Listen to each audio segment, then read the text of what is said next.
നബിന്റെ അടുത്തൊരു കൂട്ടുകാരൻ വന്ന് ചോദിച്ചു, നബിയെ, എൻ്റെ കയ്യിലുള്ള ഒരു അനുഗ്രഹവും റബ്ബ് പിൻവലിക്കരുത്, എനിക്ക് നൽകാനുള്ളത് റബ്ബ് തടഞ്ഞു വെക്കുകയും ചെയ്യരുത്, ഞാൻ എന്താ ചെയ്യേണ്ടത് എന്ന് ചോദിച്ചു. എൻ്റെ കയ്യിലുള്ള ഒരു അനുഗ്രഹം അല്ലാഹു തആല പിൻവലിക്കരുത്. കണ്ണിന്റെ കാഴ്ചയുണ്ട്, പിൻവലിക്കരുത്.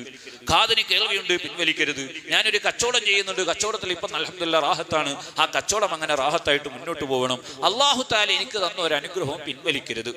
ഇനി തരാൻ വല്ലതും കരുതിയിട്ടുണ്ടെങ്കിൽ അത് തടഞ്ഞു വെക്കുകയും ചെയ്യരുത്, ഞാൻ എന്താണ് ചെയ്യേണ്ടത് എന്ന് ചോദിച്ചു. സുബ്ഹാനല്ലാഹ്. മുത്തുനബി ആ കൂട്ടുകാരനോട് പറഞ്ഞു, മോനെ, രാവിലെ 3 തവണയും വൈകുന്നേരം 3 തവണയും ഈ ദിക്ർ നീ പതിവാക്കുകയാണെങ്കിൽ അല്ലാഹ് നിനക്ക് തന്ന ഒരു അനുഗ്രഹം ഒരിക്കലും റബ്ബ് പിൻവലിക്കൂല, തരാനുള്ളത് തടഞ്ഞു വെക്കുകയും ഇല്ല. ഈ ദിക്ർ നമുക്കൊക്കെ അറിയാം, എല്ലാ ആലിമീങ്ങളും ഈ ദിക്ർ ചൊല്ലിയിട്ടാണ് ദ്വാരക്കൽ. പക്ഷെ ഇങ്ങനെ ഒരു മഹത്വം ഒരു പക്ഷേ നമ്മൾ ആദ്യമായിട്ട് കേൾക്കിയിരിക്കും. അൽഹംദുലില്ലാഹി റബ്ബിൽ ആലമീൻ ഹംദൻ യുവാഫി നിഅമഹു വയുകാഫിഉ മസീദ.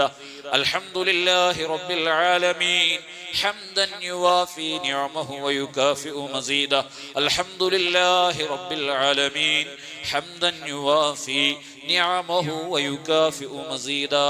ഈ ദിക്ർ രാവിലെ 3 വൈകിട്ട് 3 ചൊല്ലിയാൽ, അത് പതിവാക്കിയാൽ അല്ലാഹ് തന്ന അനുഗ്രഹങ്ങളെ റബ്ബ് പിൻവലിക്കൂല, തരാനുള്ളത് തടഞ്ഞു വെക്കുകയുമില്ല.